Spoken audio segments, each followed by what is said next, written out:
मुख्यमंत्री योगी आदित्यनाथ ने श्री गोरखनाथ मंदिर परिसर में 7 दिवसीय भव्य श्री राम कथा में शिरकत की। सीएम ने कहा कि भारत की वैदिक परंपरा को जन सामान्य के लिए सर्वसुलभ करने के लिए जिस ऋषि का सबसे बड़ा योगदान रहा है वो भगवान वेद व्यास है।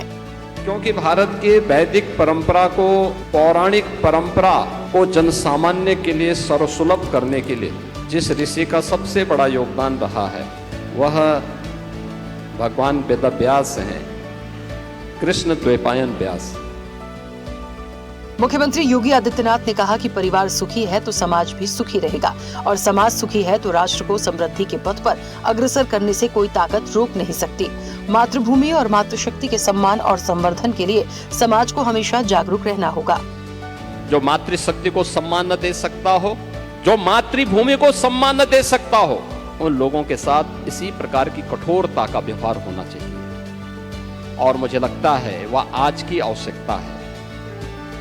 चाहे वह मातृभूमि हो या मातृशक्ति हो, दोनों का सम्मान और दोनों के संवर्धन के लिए समाज को हमेशा जागरूक रहना होगा।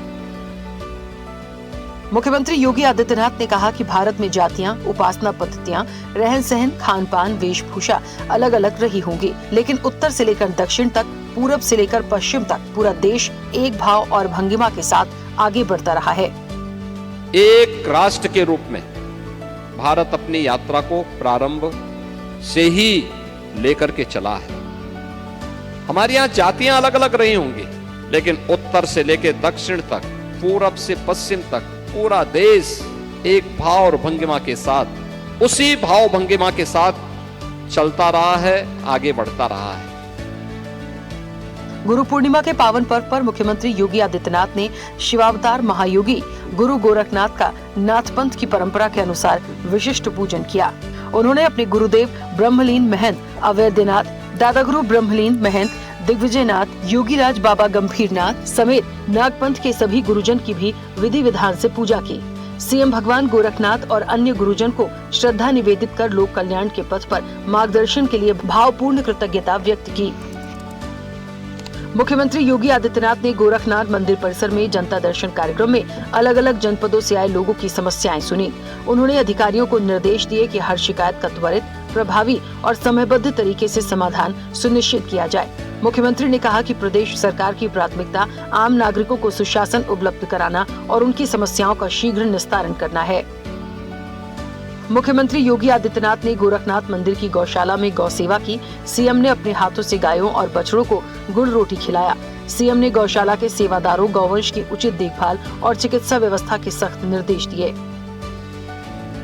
मुख्यमंत्री योगी आदित्यनाथ ने राष्ट्रमंडल खेल 2026 में पुरुषों की 10,000 मीटर दौड़ में रजत पदक जीतकर भारत का गौरव बढ़ाने वाले उत्तर प्रदेश के सपूत और नायब सूबेदार गुलवीर सिंह को हार्दिक बधाई दी है। सीएम ने कहा कि आपकी यह ऐतिहासिक उपलब्धि अथक परिश्रम, अनुशासन और राष्ट्र के प्रति समर्पण का उत्कृष्ट उदाहरण है।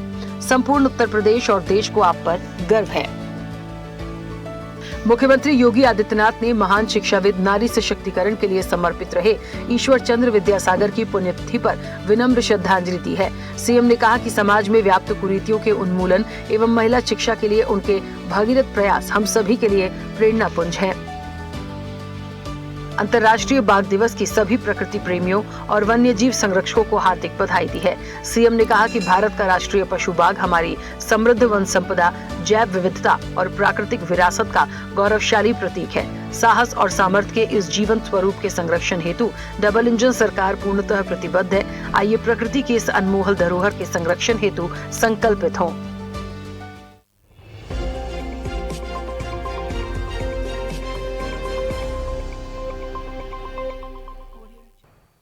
ऐसे ही वीडियोस के लिए लाइक करें, शेयर करें, फॉलो करें।